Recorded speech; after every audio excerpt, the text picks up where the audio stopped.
es reiz turpinu ar to savu ievadu referātu, kura nolūks ir vairāk atgādināt par faktiem, radīt struktūru priekš tālākās sarunas. Arī tādēļ, ka mūsu autori šodien nav pilnīgi vienmērīga, nez izglītības jomas, nez arī vecuma grupas ziņā, un, protams, kaut kādu kopīgo tādu pamatu priekš tam vajadzētu radīt. Blakus, protams, arī tās mērķis censies uzreiz pārvarēt zināmu lokālismu, kas mums valda Latvijas priekšstats par šo laiku periodu, lai mēs aiziet no domas, ka visi velosipēdi vienmēr tiek izgudroti Latvijā. Tas tā īstenībā nav. Un klātnāk arī cits svarīgi jautājumi. Klātnāk arī tas, ka mēs īstenībā nezinām, par kādu veidu sabiedrību mēs runāsim. Vai mēs runājam par okupētas zemes sabiedrību šajā laika posmā, vai mēs runājam par totalitārismu, totalitāru režīmu iespaidot sabiedrību, jeb mēs runājam par vēl kaut ko citu. Kāpēc es tik proaktīvi saku šajā brīdī? Tāpēc, ka šie jēdzienu jautājumi mums nav īsti noskaidroti. Mēs zinām, ka šis muzejs saista okupāciju, tāpat kā Latvijas valsts dokumenti ar 5-10 gadus garu periodu. Bet citos muzejos cilvēki varbūt tiecās arī izstādēs saistīt okupācijas jautājumu vai ar 1940. gadu, vai ar Otrā pasaules kara periodu, vai varbūt kādos gadījumos ar staļinismu posmu, un pēc tam tiek it kā likts punkts. Lūk, arī ļoti cienījumā kolēģe Daina Blejera, kad viņa raksta par šo periodu, viņa saka totalitārisms, ja? Tas tikai staļinismu periods. Un pēc tam, tas, ko runāsim mēs, tā jau ir posttotalitāra sabiedrība. Ar to es gribu ilustrēt to, ka mums īsti nav skaidrs vienošanās par šo te, un, protams, mēs mēģināsim sekot savai līnijai okupācijas muzejā, bet ar visu cieņu un ņemot vērā arī to, ko saka citu viedokļu pārstāvji. Tieši tāpēc šāda diskusija būtu vajadzīga un rosinoša. Lai dot lielo struktūru, protams, ka es gribētu sākumā dalīt 3 līmeņos šo analīzi, kur sākot no augšas. Paša augšas ir starptautiskais līmenis. Tad parunāsim īsti par Padomju Savienības kontekstu un beigās konkrēti par Baltijas un Latvijas mēroga specifisko situāciju. Varbūt tas arī būtu labākais veids. Tātad, lūk, par starptautisko līmeni. Mēs runājam par divpolāru pasauli, kur 2 varas centri, viens Maskavā, viens Vašingtonā. Un pasauli visi dalīja 3 lielos blokos. Padomju bloks, Rietumu bloks un attiecīgi nepievienojušās valstis, Āzija, Āfrika, šis milzīgais valstu kopums, kurai arī bloku reizēm mēdz konfliktēt.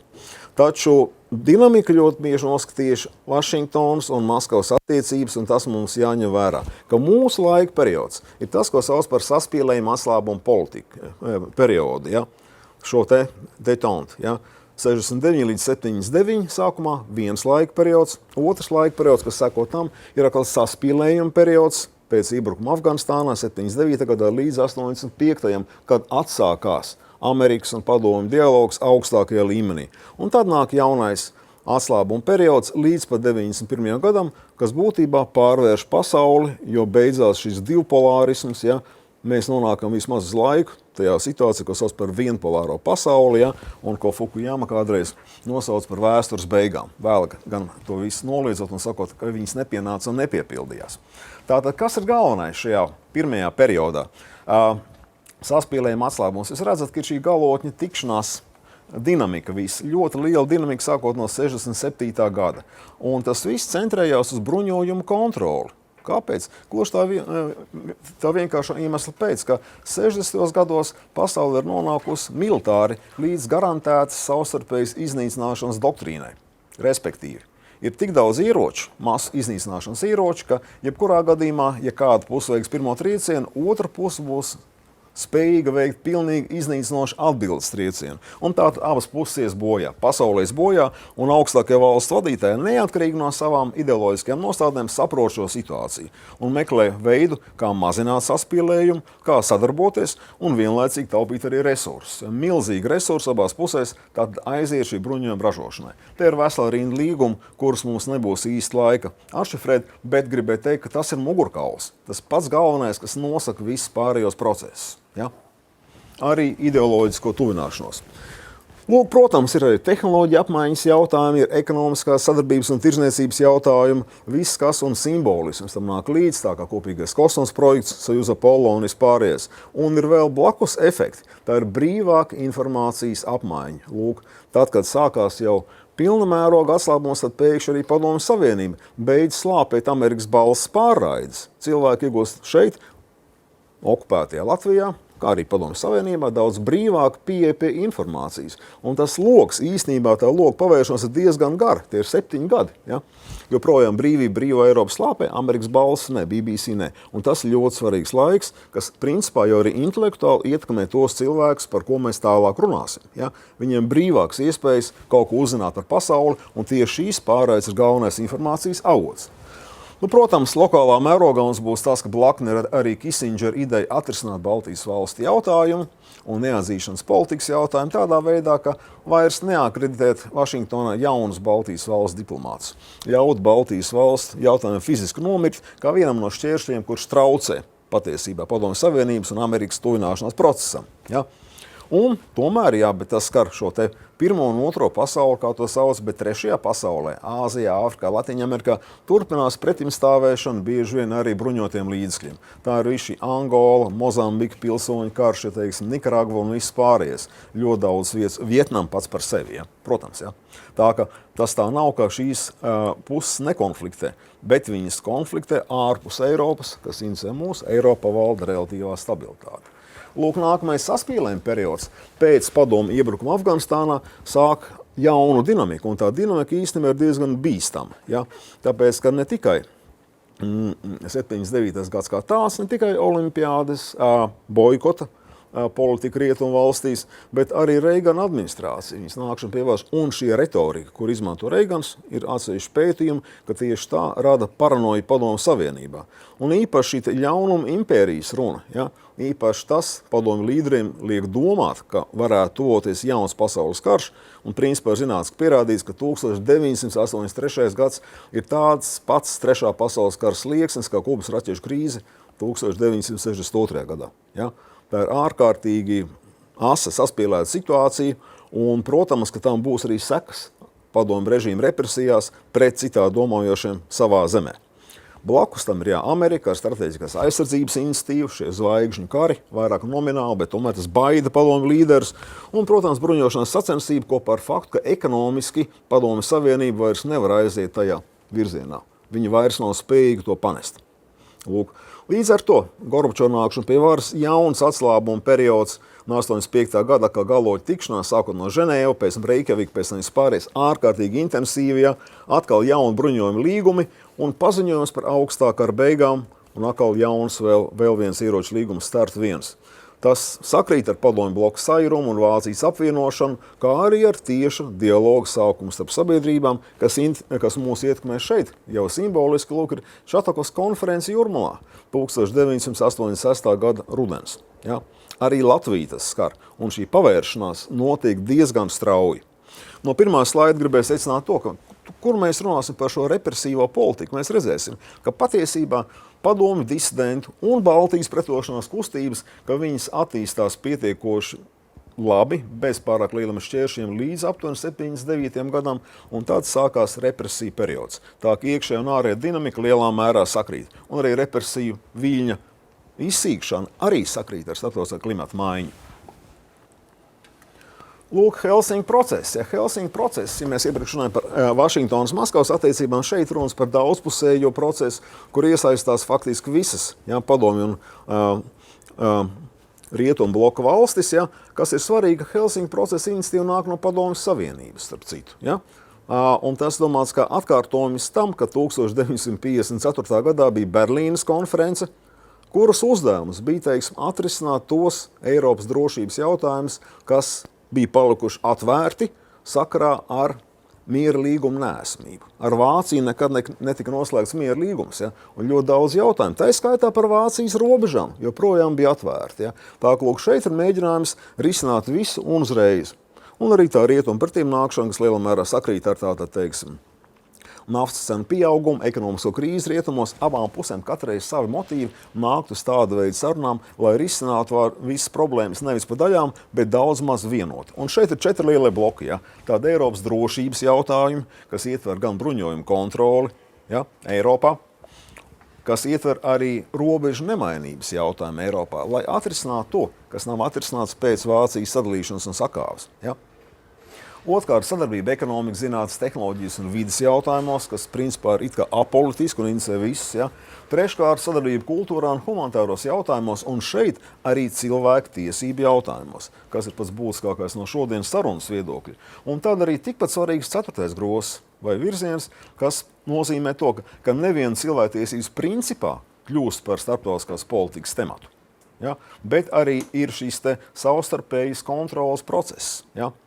Un tas to ļoti labi nosaka. Principā tieši, lai gan mums ir bijusi apvienotā nācija cilvēktiesību deklarācija uzreiz pēc Otrā pasaules kara, bet praktiski pasaules politikā cilvēktiesību jautājums nav bijis starpvalstu attiecību jautājums līdz 70. gadiem un Helsinku procesam.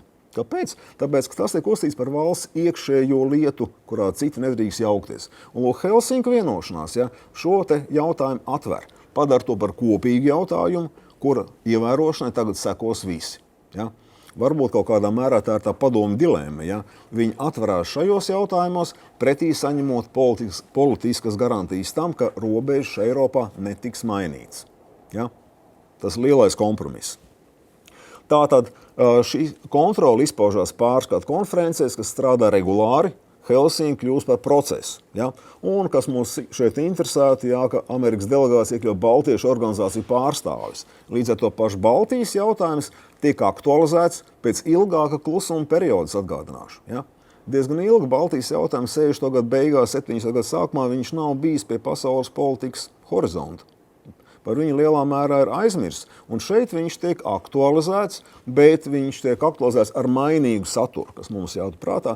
Te vairs nav nekādā veidā runa par kaut kādu deokupāciju, ja, vai iepriekšējās situācijas atjaunošanu, bet Baltijas valstu jautājums tiek skatīts no cilvēku tiesību viedokļa. Ja. Tātad status it kā nemainās. Ja.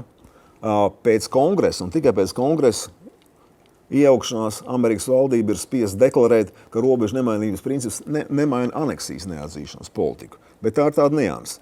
Tātad Baltijas valsts situācija turpmāk skata no cilvēku tiesību viedokļa, skata pamatā Helsinku procesa ietvaros un cilvēku tiesību platformā.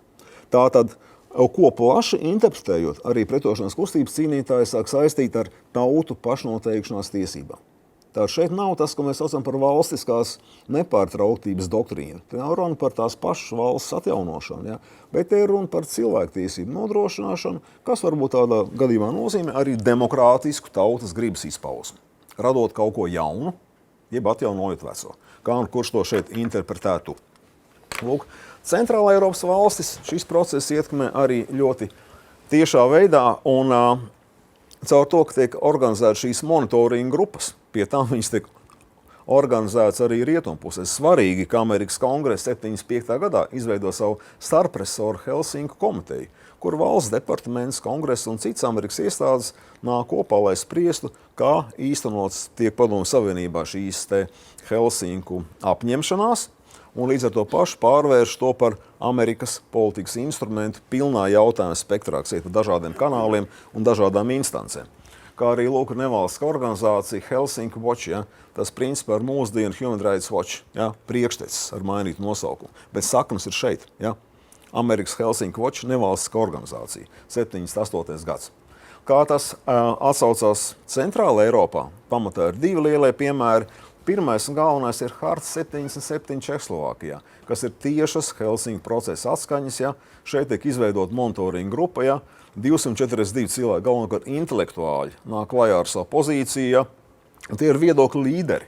Pavisam to dokumentu vēlāk parakst gandrīz 2000 cilvēku. Un viņi sāk kritizēt konsekventu komunistu režīmu no cilvēku tiesību viedokļa. Par visu. Par konstitūcijas pārkāpšanu, par Helsinku akta saistību neievērošanu un tā tālāk un tā tālāk. Ja? Blakus ir otrs process, kas ir tātad neatkarīgā arotbiedrība Solidaritāte Polijā, kurai gan nav tiešas saiknes ar Helsinku procesu, bet tas, kā Helsinku procesa maina gaisotni, ja? Un tas, kā viņš kaut kādā mērā liedz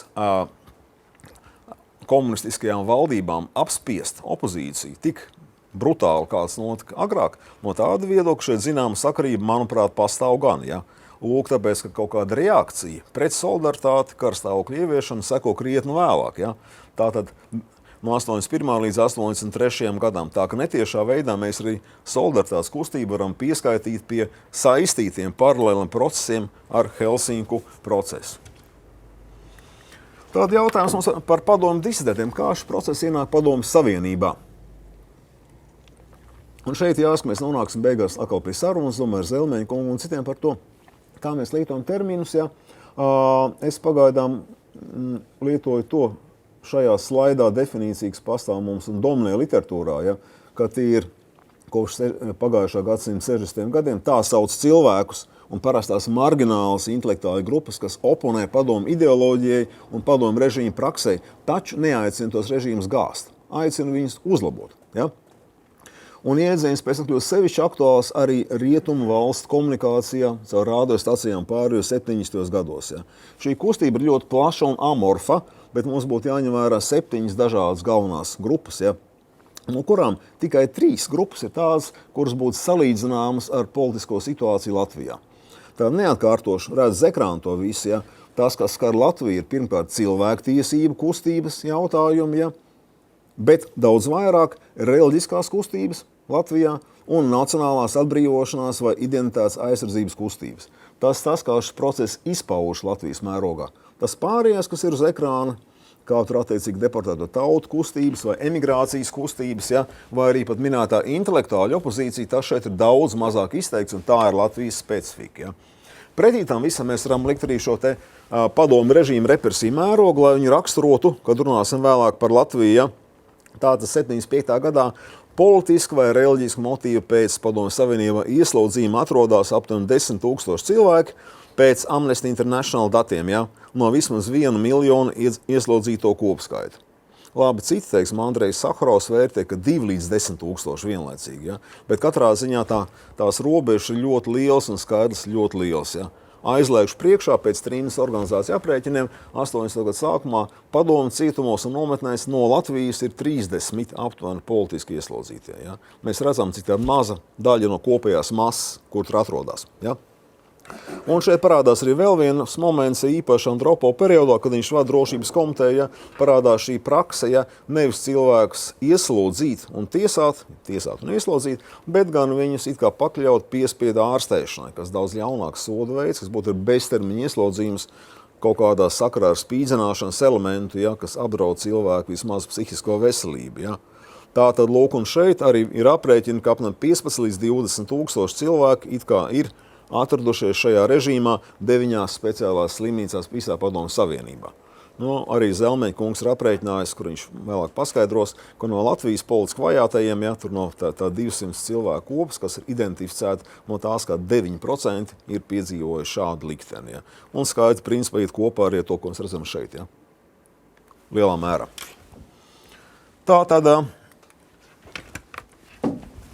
kā attīstās šī padomu cilvēktiesību kustība, ja, un kā viņa korelē ar represijām. Lūk, Helsinku grupa Maskavā 76. gads uzreiz tiek dibināta šī monitoringa grupa Maskavā, bet ar mērķi vākt un izplatīt informāciju par cilvēktiesību pārkāpumiem PSRS. Ja. Balstoties uz Helsinku procesa premisēm. Šeit ir viena svarīga lieta, ja, tā, ka, lūk, ja, piemēram, iepriekš visa veida opozīcija vairāk runāja par padomu režīmu, teiksim, marginālos gadījumos gāšanu, ja, citos gadījumos par viņu uzlabošanu, ja, tad šeit ir pilnīgi cits atskaites punkts, kaut kāds ārējais atskaites punkts cilvēktiesības, pat ne demokrātiskās sociālisma idejas, pat ne atsaukšanās uz, teiks, kaut kādiem Ļeņina vai Trosko vai kādiem rakstiem vai Markus, ja. Bet ārējais atskaites punkts padomu savienības starptautiskā apņemšanās, kas līdz ar to pašu cilvēkiem ļauj atsaukties un rast atbalstu un ļauj viņiem arī būt imūnākiem pret represijām. Lai gan represijas pastāv, bet tomēr viņa stāvoklis ir labāks. Un ir arī iemesls dialogam, ja, ar ārzemju žurnālistiem un diplomātiem, kur darbojas Maskavā. Ja. Tā ir daudz labāka situācija. Un uzreiz, tur gan tikai 11 cilvēku no sākuma, ja, bet pēc Maskavas parauga Helsinku grupas uzreiz organizējas vienlaicīgi arī Ukrainā un Lietuvā, kā arī nākošā gada Armēnijā un Gruzijā. Igaunijā ir mēģinājums veidot Helsinku grupu, bet to preventīvi izjauc drošības komiteja, liekot savus šķēršļus. Ja. Latvijā tāda mēģinājuma nav, starp citu. Nav šeit mēģinājumi veidot kaut ko tam līdzīgu, kaut kādu monitoringu organizāciju. Ja. Helsinku vēstījums, teiksim tā, Latvijas sabiedrība sasniedz lēni un vēlu, un daļēji, un nepilnīgi. Tātad Padomju Savienībā veidojas arī cits aktīvistu kopas, ja. Uz ekrāna viņas ir uzskaitītas un tās blakus nozares, ja, bet kopā tas cilvēku skaits nemaz nav tik liels šajā kustībā. Mēs redzam, visās Helsinki grupās, ka ir 66 pilntiesīgi locekļi. Nav runa par palīgiem un kontaktiem un simpatizētājiem, bet tie ir tie aktīvisti, kur parakstās tā, ko viņi dara. Ja? Un tajās specializētās grupās vēl 26. Un šeit gan. Lūk, šeit sākās praktiski uzreiz represijas vēl saspielējuma atslābuma posmā, redzot to bīstamību, ja, ko rada informācijas vākšana Padomju Savienībā, it kā legālos apstākļos, informācijas nodošana ārvalstīm un tas, ka ārvalstu informācija nekavējas lietot politiskos mērķos. Ja. Tas apliecina šo bīstamību, un tāpēc, lūk, uzreiz nākošā gadā jau 50 no šiem cilvēkiem nonāk ieslodzījumā, vēlāk vēl 7, ja, un tad arī pēc tam citi tiek spiest emigrēt no Padomju Savienības. Praktiski uz kaut kur 81. un 82. gadu arī šīs grupas pārstāja darboties. Ja. Minētais Sakharovs atrodas arī iekšējā izsūtījumā Gorkijā, labi nevis cietumā, bet tomēr viņa arī rīcības spēja ir ierobežota tālāk no acīm. Ja. Tātad, lūk, kas mūs interesē, arī mūsu sarunātas dalījums. Mēs pēdējā laikā gan Zelmeņa kungs, gan es, gan citi esam tā ļoti strikti dalījuši it kā šo te padomju disidenti vienā pusē un Baltijas brīvības cīnītāji otrā pusē. Nu, ja tā tuvāk drusciņ pastās uz to laiku un kā tie cilvēki sevi sauc un kāda bija tā paša identifikācija, es teiktu, tā robeža nav tik skaidra. Jo vienkārši tas bija modes vārds, disidents ir modes vārds, ja, un cilvēki šādā veidā sauc Gunāru Asturu, gan arī daudz no šiem cīnītājiem tajā laikā paši tā sev dēvē. Man lūk šeit ir citāti, kā es redzu no Pāvila Brūvera, piemēram, viņš nonāk Vācijā un uzreiz raksta pats savu grāmatu, ja, par savu pieredzi, kā viņš tika vajāts, kā viņš izkļuva no Latvijas, un nosaukums ir Kā rodas disidenti. Ja, to viņš saka par sevi. Un te uzreiz ir interesants, ka tā laika kontekstā viņš arī saturiski principā par sevi runā kā par tādu pašu padomu veidu disidentu. Viņš atzīst, ka viņa ierosmes un informācijas nāca no pamatā Radio Brīvība pārādēm Krievu valodā, no avotiem Krievu valodā. Ja? Tā bija tā viņa ierosme. Ja? Un līdz ar to nāca arī melns balta rakstītais vārds. Ja? Principā mums nav ko iebilst par padomju varu, bet gan par daudziem trūkumiem, kas piemīt padomju varai. Tipiskā disidenta pozīcija. Ja? Protams, ka retrospekcijā, tagad jaunajā grāmatā, arī Pāvils Brūvers atmiņa ir selektīva. Ja? Tagad viņš skatās uz to pavisam no cita viedokļa, ja? Sakot, ka tad jau viņš sāk aktīvu pretošanos padomu režīmam, Čekas kamerā. Ja? Tad lūk, tad kā tas bija, tur, es nezinu, citi cilvēki varēs to preparēt detaļās, ja? Kā mainās cilvēku attieksmes pret savu darbību laika gaitā. Ja? Un Gunārs Astra arī lūk nevienu viņš saka pagodinoši, viņa pielīdz viņa Sakharovam, kurš disidents, ja, bet arī ka vispār, ka disidenti ir tādi jāņķērpiņi, kas dod nojāgu, ka tumsā ir gaisma. Ja. Nav šī mākslīgā dalījuma, bet ir cita lieta, ko norāda Gunārs Roda, kā vēl viens Latvijas pretošanās kustības cīnītājs, ja, nolasīšu skaļi priekš ieraksti, ja, ka Nacionālās atbrīvošanās kustības Latvijā vadošie un redzamākie darbinieki lielākoties nebija spējuši tikt pāri aizdomām, ka vienot disidentu kustību ir Krievu viltība, lai ar apspiesti un paverdzināto tautu palīdzību transformētu Krievijas koloniālo impērijas režīmu. To viņš saka tajā pašā laikā, 70. gadu beigās. Tas nav nekāds, tā nav retrospekcija. Tas viņa vērojums jau uzreiz pēc Latvijas atstāšanas. Ja. Un tādu mēs varam vērot šajās attiecībās gan sadarbības motīvus, kas ir kopīga sociālā pieredze un ieslodzījuma pieredze, ja? Bet arī personiskie sakari, uz kuriem turās lielā mērā padomju disidentu kustība, arī Latvijas pretošanās kustība un Baltijas pretošanās kustības dažādie sadarbības mēģinājumi. Un blakus nāk pretrunas, uz kurām norāda Rode, pretrunas atšķirīga pašidentifikācija. Tad kas cilvēks ir, ja ir kaut kas kopīgs un ir kaut kas atšķirīgs, kā ir vairāk. Jautājums par mērķiem un kopīgas organizatoriskās platformas trūkums, kā arī neiespējamība. Ja vispār varēja būt kaut kāda kopīga organizatoriskā platforma, tad tā bija šī Helsinku procesa radītā monitoringa struktūra. Ja? Bet, kā jau minēju, Latvija, Igaunijā no tā nekas nesnāk. Lūk, baltiešu pretošanās jautājums. Ja? Tātad baltieši mēģina kaut ko darīt šajā kontekstā. Jā, 77. gads Lietuvas, Latvijas un Igaunijas Nacionālās kustības augstākā komiteja ir mēģinājumi to radīt, iniciatīva nāk no Lietuvas, Viktors Petkus, ja, un tomēr viņa paliek nenoformēta. ir paredzēts apakškomitejas. Latvijā parādās šie vārdi: Viktors Kalniņš, Ivars Žukovskis, Inns Cālīts, Juris Ziemelis, ja, bet tomēr viņi nenorganizējas līdz galam. Ir jau 9 dokumenti pieņemti un parakstīti, tiesa gan, bet tā ir tieši tā nianse, ka šie cilvēki uzskata, ka nav jēga kaut ko mēģināt šeit tātad dibināt Baltijā. Ja? Dibināšana jāizdara Maskavā, kur to redz un dzird ārzemju žurnālisti. Ja?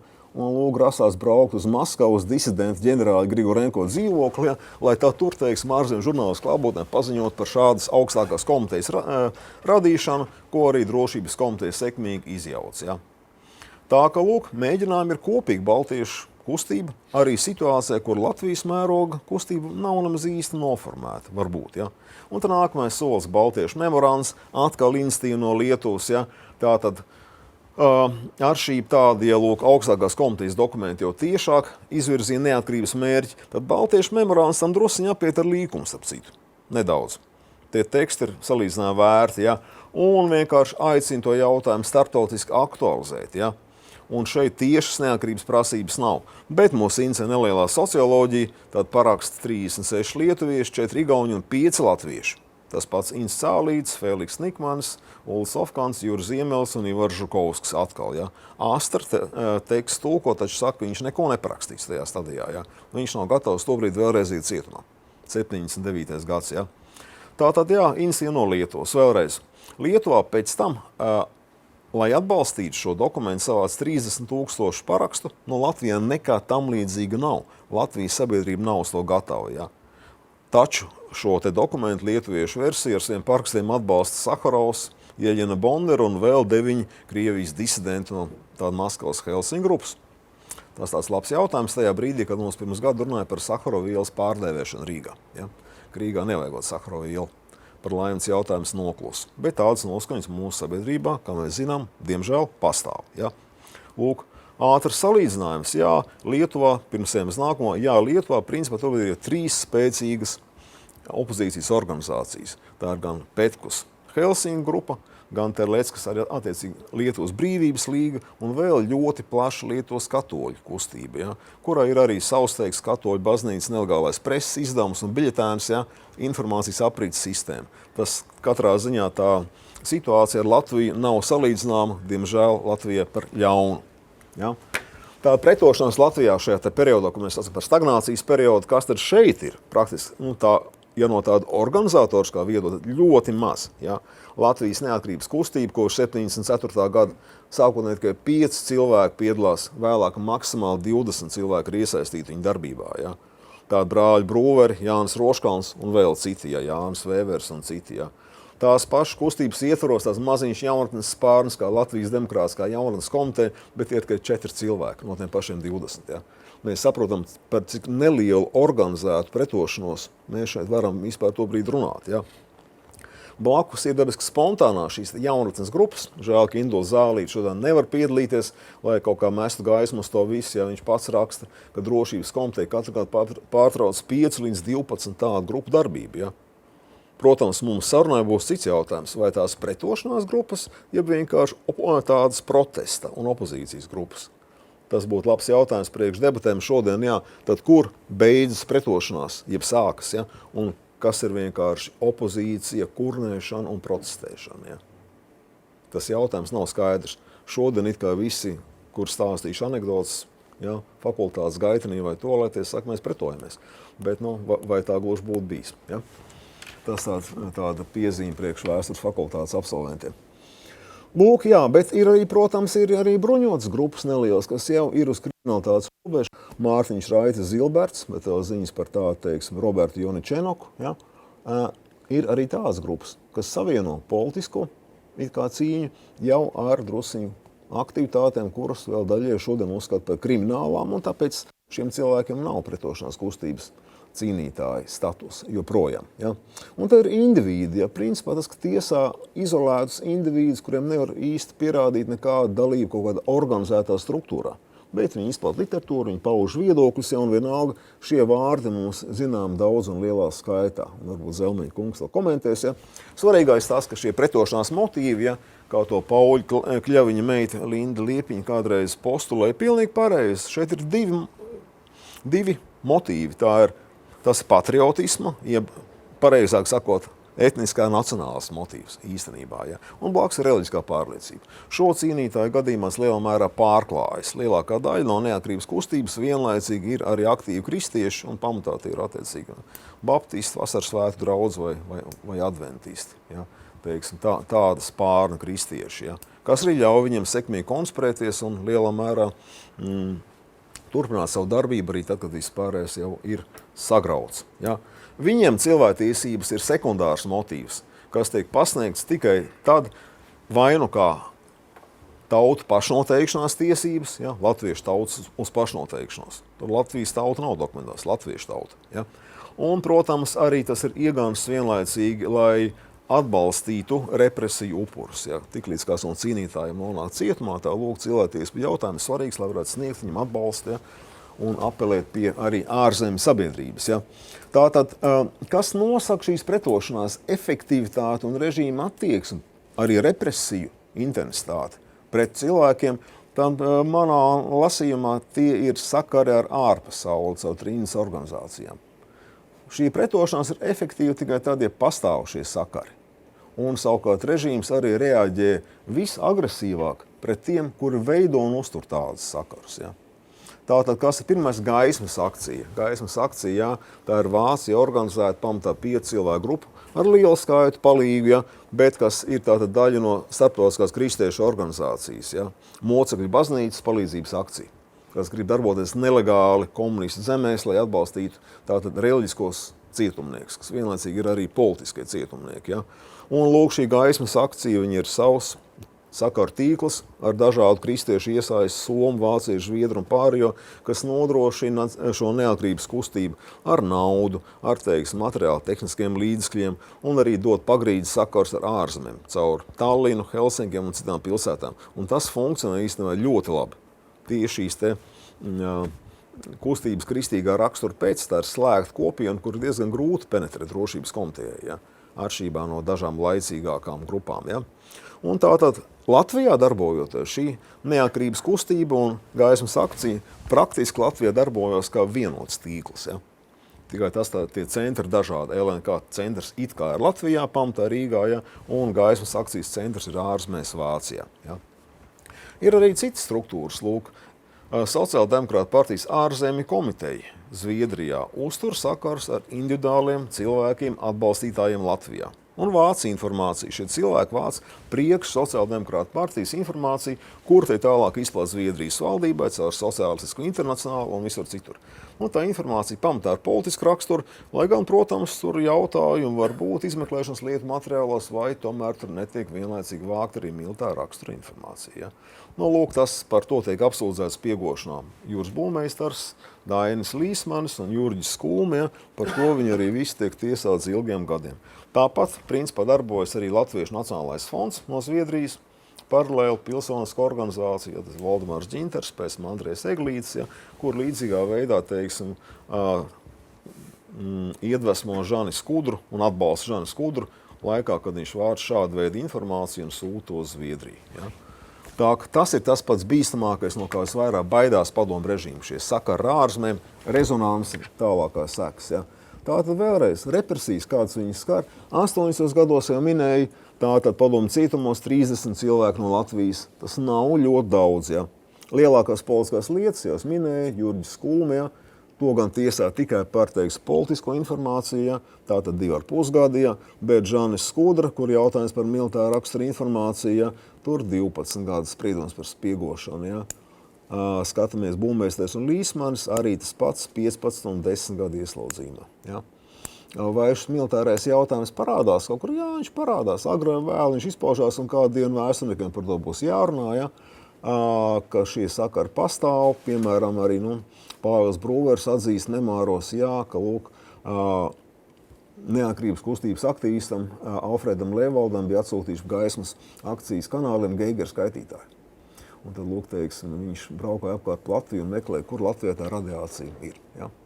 Nu, pajautāsim, vai tas tikai sabiedrības veselības aizsardzības nolūkā, ja Geiger skaitītājs priekš kādiem citiem nolūkiem arī izmanto. Ja? Manuprāt, gan tā, gan tā. Tā lūk, represija vilnas lielais, pēc tam nāk 83. gadā, jā, tas pilnīgi sakrīt ar to saspīlējumu milzīgo, kas valsts ar Padomju Savienību un Amerikas Savienotiem valstīm, jā. Viss šīs Reigana runas un pasaules kara slieksnes, ja, kad vienlaicīgi VDK veids kratīšanas, ja, 8 cilvēkus tiesā un iesloga, vārdus neatkārtoši, ja, vienu aizsūta uz psihiatrisko slimnīcu. Ja. Bet rezultāts tāds, ka pēc šī trieciena, ja, šai te praktiski cilvēku grupai ir dots liels trieciens un varētu teikt, ja kāda organizēta pretošanās Latvijā. Praktiski viņi apstājās uz vairākiem gadiem, līdz 86. gadam aptuveni. Kaut ko vēl drusiņi dara gaismas akcijas tīkls, Māris Ludvigs un kaut kādā tādā veidā, jo tas tīkls ir labi konspirēts, ja, bet tomēr, respektīvi, izolējot vienus no 10 cilvēkus, ja, paņemot viņus ārā, un praktiski kaut kādā, kādā veidā koordinēt Latvijas pretošanās kustību, manuprāt, ir apstājusies. Atkal, eksperti varēs varbūt par to sīkāk izteikties, vai tā bija, vai tā nebija. Ja. Tā tad paralēli ar citas represiju formas, ja, maigākās. Tas ir jautājums, ka ir milzīgs skaits dažādu šo jauniešu grupas, minēja 5 līdz 12 grupas gadā, kas tiek atklātas, identificētas, viņa darbība apturēta, bet viņi jau netiek tiesāti. Ja. Vairumā gadījumā tiek veikta profilaks, audzinošas pārunas, varbūt kāda izslēdz no augstskolas, citos gadījumos pat neizslēdz no augstskolas. Ja. Šī pazīstamā grupa Zīles, ja, kur daudz tagadējā politiķi piedalījās, ja, grupa tiek atklāta. Protams, viss notiek, bet viņam pat ļauj pabeigt studijas. Ja? Un turpināt politisko karjeru jau 80. gadu beigās atsākt. Ja? Un tādu piemēru mums ļoti daudz, teiksim, arī vēstures fakultātes absolventi, nezinu, vai Rozenvalda kungs atcerās, ja? Kad Ilgvars Kļava un vēl laikam Ābelnieks likto ziedus pie brīvības pieminekļa, noķēra viņus, ja, attiecīgi izved audzinošas pārunas, bet abi kungi ir sekmīgi beiguši vēstures fakultāti, viens ir vēstnieks Kijevā, otrs bija Bauskas pašvaldības vadītājs. Nu, arī mana pieredze ar profilaks nav maz tik traģiska, bet ar viņu neuzbāzīšos. Ja? Ja? Tādi, lūk, respektīvi, ja cilvēku neuzskata par bīstamu, kurš nes šo problēmu starptautiski, ja viņš ir lokāls, izolēts cilvēks, disidents, citādi domājuši Latvijas mērogā, bez plašākiem sakariem, principā režīms viņu par sevišķi bīstam neuzskata, un patiesībā tas represiju smagums varbūt nav nemaz nepanesams, ja? Teiksim tā. Vēl ir starposms, kas ir emigrācija, tātad cilvēkiem, kuriem draud ar ieslodzījumi, saka, tu esi pārāk nepatīkams, ja, tad izvēlies vai nu sēdēt cietumā, vai arī braukt projām. Ja, tie varianti ir un diezgan daudz lielā skaitā. Ja. Lūk, Viktors Kalniņš 78. gadā tādā veidā, ja, un vēlāk 80. gados arī tas pats Māris Ludvigs, ja, pirmie helsinkieši, Konstantīns Pupurs un pārējie, ja, bitanieks un citi, kur tādā veidā arī aizdodas projām, jo viņam skaidri saka, ja, ka vai nu ies cietumā, vai nu brauc ar labu projām. Ja. Šeit tu traucē pārāk daudz. Tātad pēdējais, ko es gribēju par šo uzsvērt jautājums, ja, uzsvērt šo te pirmo teikumu, ja, ka, manuprāt, pretošanās kustība līdz 80. gadu vidum Latvijā drīzāk ir tāda sociāla vide, ja, vai arī individu kopums, nekā kaut kāda organizēta struktūra ar savu disciplīnu un kaut kādu hierarhiju. Ja. Tātad, lūk, pabeigsim drīz tēmu, man nav daudz laika, ja neformālās organizācijas, tas jauns posms, ja. Pēc 86. gada Latvijā, ja, parādās šie jēdziens neformālās organizācijas. Tās vairs nav pagrīdes organizācijas, viņas darbojas atklāti, bet bez statusa. Padomju var viņam vienus nākošus 2-3 gadus vienkārši nedod reģistrāciju un juridisku statusu. Viņas it kā ir un it kā viņas nav. Ja. Tā ir tā pelēkā zona. Un tas pats Helsinki 86 seja proklamē kā cilvēku tiesību aizsardzības grupa, vairāk tā, teiksim, neliela nacionālās atbrīvošanās kustības grupiņa. Ja? Jo cilvēku tiesības, viņiem pat neraugoties uz rietumu latviešu padomiem, īpaši neinteresē viņas cilvēku tiesības. Pat īpaši nemēģina viņi kaut ko dokumentēt, ja? Un kaut ko sūtīt šādā sakarā uz ārzemēm, vairāk iestājas par nacionālu atbrīvošanos un padomu režīmu dekonstrukciju. Vides aizsardzības klubs, tas īpaši neiešu jautājumā, chronoloģiski otrais, ja, Kalniņas kundze to zina labāk, varēs visiem pastāstīt vēlreiz, ja, bet atkal mērķi jau nav, teiksim, politiski. Viņi ir tādi pelēkajā joslā, tā ir ekoloģija, tā ir kultūra vidas saglabāšana. Ja. Tas ir tāds pussolis tajā virzienā, ļoti svarīgs pussolis. Un vēl svarīgāk tas, ka šis te neformālais veidojums jau darbojas paralēli oficiāli atzītai Latvijas PSR dabas un pieminekļu aizsardzības biedrībai. Ja. Ja, kurai tas būtu jādara. Bet vidas klubs to dara labāk un efektīvāk, neformāli. Un aktīvāk, agresīvāk, ja?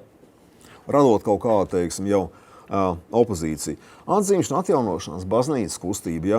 Bet viņi arī nav tik liela, principā. Mēs runājam par 18 cilvēkiem aptuveni, kas ir piesaistās. Ja? Joprojām tie skaitļi ir nelieli. Ja? Helsinki grupas sasniedz aptuveni 20, 30 aktīvistu skaiti. Ja? Tie nav lieli skaitļi. Pirmā tāda vairāk masveida organizācija, un tiešām būtu priecīgs, ja Kalniņas kundze mums dot to savu pieredzi, tad cik bija vakā 88. gadā cilvēku. Manuprāt, 100, ja? Bet tie nebija 1000.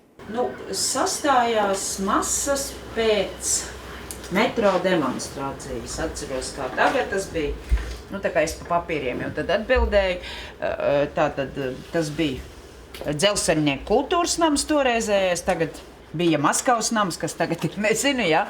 Un tad vienā reizē tiešām sastājās ļoti lielas masas cilvēku. Tad tie 3000 arī uzauga. Tas bija tieši pēc metro demonstrācijas. Jā, tā lielā masa sastājās. Labi, atstāsim tos vēlāk laiku. Lūk, neatkarības kustība, tā ir pirmā, kur nes no neatkarības simbolismu ar savu nosaukumu, lai gan programmātiski viņas dokumentos nav nemaz tik liela skaidrība par to neatkarību. Tas arī drusciņi tā teiks pūkaini ir iesaiņots līdz pat 89. gadam, ja? Bet labi, tur jau uz 88. gada beigām jau 1000 cilvēku ir biedri un 9. gada sākumā jau 7000 biedri. Ja? Tas diezgan strauji tas aug, ja? Un, protams, ka šeit ir jautājums par to, kas aktivizē šo kustību, kādas ir attiecības ar sabiedrību, kāpēc tā notiek. Ja? Te ir tās īpatnības Latvijā, kuras mēģināja ātrumā definēt, kas man krist acīs, ka Latvijā kustība nebalstās uz inteliģences pretošanās kustību. Nekādas hartas 77 vai Helsinki grupas mums šeit nav. Ja? Arī, teiksim, cilvēktiesību tēmas Helsinki vēstījums pie mums jānāk ar 8 gadu nobīdi īstenībā. Ja? Tikai kā nomināla frāze. Ja? Un vēl par inteliģences attieksmi, 87. gads, Astras atbrīvošanas komitejas lūgums atbalstīt. Vienkārši lūgumu apbrīvot Astru, 61, manuprāt, Rakstnieku savienības biedrs saņem to lūgumu un neviens neatsaucās 87. gadā. Ja. Vārškot Latvijas inteliģence nav gatava to brīdi uz konfrontāciju ar komunistu partiju. Ja. Arī tas fakts, ka Latvijā nav nelegālās preses, atšķirībā no Krievijas, Lietuvas un arī Igaunijas. Neatkarības kustības biļetēns ir maziņš un piedzīvot, ka 10 laidienus, un viņš jau sen ir apstājies 83. gadā. Ir pārtraukums, kamēr sāk iznākt, teiksim, Auseklis un Vaka žurnāls Stabroks 87. gada rudenī, Latnijā biļetēns iznāk vēl drusciņ vēlāk, tā ka tas laiks, principā, diezgan kluss, bet tomēr tā masas kustība sākās. Un, laikam, tomēr tas, teiksim, izšķirošais 2 faktori. Pirmais jautājums tas, kas nāks ar legālo presi, viss šī Daugavas Hesa kampaņa, Ivāna raksta, pārējais un metro jautājums pie viena, un arī otrais šiem masas pasākumi, Arī Helsinki mītīņš pie brīvības pieminekļa 87. gads, kur tomēr 2 dienās kā 5000 cilvēku salsās. Un tas ir klāji politizēts mītīņš. Lai gan kā tikai deportācija piemiņa, bet viņš pilnīgi skaidri, principā grauj padomju varas leģitimitāti. Pasko to, ja reiz var, teiksim, pilnīgi pretiesiski, teiksim, šādā veidā represēt cilvēkus, tā vara nav leģitīma. Un šeit tas parādās no tā brīža. Tā ka abi faktori par kaut ko summējās. Tas arī būtu šeit galvenais. Es noslēgšu lūk ar šām pāris lietām par Tautas fronti, jo mēs runājam par Tautas frontes slieksni. Varbūt tas vairāk ir provokatīvi, attiecīgi panai dalībniekiem, arī pārunāšanai, par to būs runa. Pirmā lieta, no kurienes nāca tie signāli, vai no Latvijas, jeb no ārpus, it kā, cik zināms, no Maskavas tomēr, pamatā vispirms, pēc tam arī no Igaunijas, un tikai tad šeit kaut kas sāk iet tādā virzienā, bet tie precedenti, kas ir Tautas frontēm konceptuāli, priekš Maskavas žurnāliem un, teiksim, partijas nomenklatūras ir Tautas fronte Francijā pirms 2. pasaules kara, lūk, austrumu, Eiropas valstīs šādi paši veidojumi, Austrumvācijas, teiksim, sociālistiskā vienotības partija, kas vairs nav komunistiska, bet vispār lielāka, sociālistiska partija, Polijas Tautas fronte, tāda paša nosaukuma. Tā ir sena recepte, kur vienkārši cenšas piemērot arī pārbūves apstākļi, lai sekmētu Gorbačova politiku. Noris Baltijā, Latvijas Tautas fronte nedaudz atpaliek no pārējām frontēm, bet ir svarīga tā sinhronitāte, un par to mums derētu parunāt. Pat kādā veidā tiek panāks, ka tik sinhroni, tomēr 3 pietiekoši dažādās valstīs, sabiedrībās, tik sinhroni virzās procesi. Droši vien, ka ir kaut kāds koordinējošs elements, no ārpuses, maigi sakot. Un pirmais kongress, jā, protams, pirmā kongresa lēmums mēs zinām, jā, tas pagaidām vēl viss bija vērsts uz Padomju Savienības tādu vairāk uzlabošanu, jā, tāpat disidentu pieeja un kaut kādu lūzumi nāca vēlāk. Bet tā kopīgie momenti ar neformālajām organizācijām, manuprāt, tomēr bija, ja, lai gan it kā strādā jau dažādos virzienos, ja, taču tomēr kopīgais motīvs ir darbība padomju likumības robežās. Ja, pirmkārt, un virzība uz atkārtotu pašnoteikšanos vēlēšanu ceļā. Tas kopīgs tajā brīdī. Paldies, ar to es beigšu savu ievadu, ja, es ceru, laikās principā esmu iekļāvis. Paldies! Paldies runātājam. Tagad ir 1 minūtes tehniskā pauzīt.